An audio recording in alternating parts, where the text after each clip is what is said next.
What's up, guys? Welcome back to Occasional Dilemma Gaming. I'm Stando, and let's just jump into the news. First of all, were you really that concerned about microtransactions coming to CD Projekt Red's newest title, Cyberpunk 2077? No? I wasn't either, really. I mean, when you're talking about the messiah when it comes to video games, considering how they treated The Witcher 3 with an abundant amount of content that had beginning, a middle, an end, and has so far been the fan favorite this generation.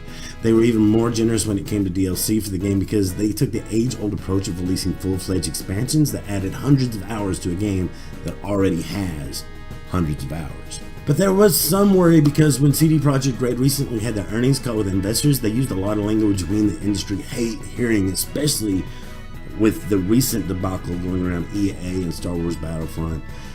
A lot of talk about how the industry, just industry talk we just hate, like online connectivity being important, and also how games as a service was something they want to learn more about. Of course, don't forget, CD Projekt Red also makes the free-to-play game Gwent. With a few nervous gamers out there, CD Projekt Red took to Twitter to say, quote, "Worry not when thinking about Cyberpunk 2077. Think nothing less than The Witcher 3.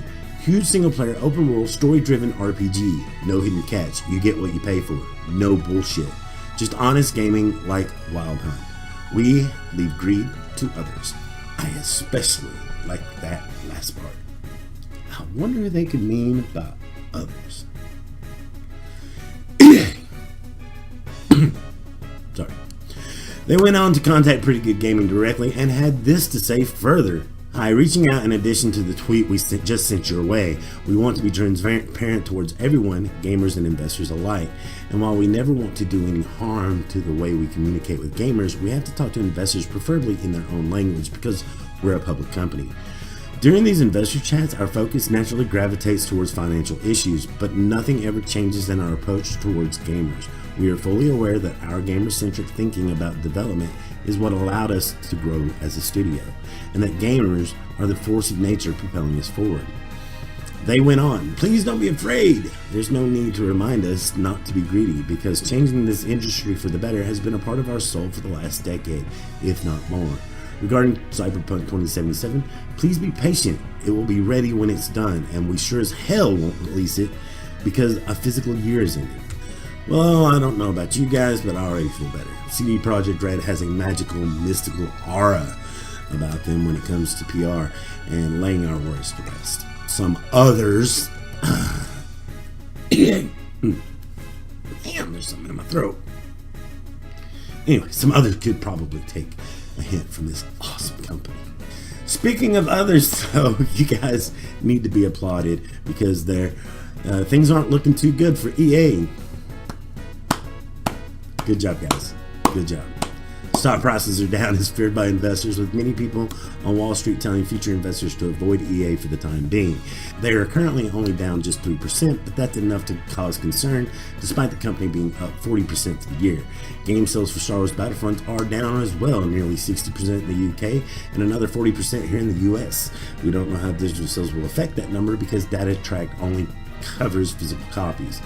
Loot boxes have become such a dirty word around the industry right now that even EA is overly tweaking their loot box heavy game Need for Speed Payback by trying to fix the overall progression within the game.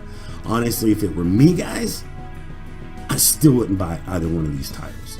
I just wouldn't do it. The only way I would buy Battlefront 2 is if they came back and said, never mind, forget it, we're not going to bring back microtransactions at all, cosmetic or otherwise. That's just me, though. That's just me.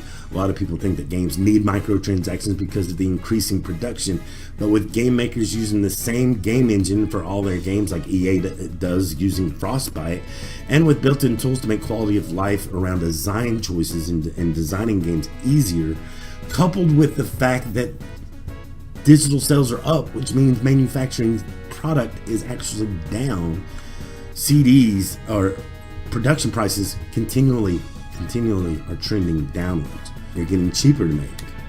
What is getting more expensive is marketing, which is baffling in today's climate where Twitter, YouTube, and Twitch and internet personalities exist.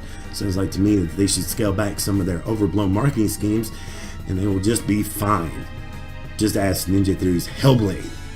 Anyway, guys, I want to thank you guys so much for watching this video. Let me know, are you relieved what CD Projekt Red had to say about Cyberpunk 2077? Let me know down in the comments below.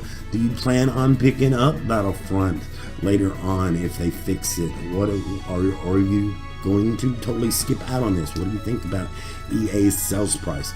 Let me know about that in the comments below. While you're down there, don't forget to leave a like, and if you're new around here, don't forget to subscribe. Thank you guys so much for watching. Remember that I love your face. We'll catch you on the flip side. Until then, guys, have a good one.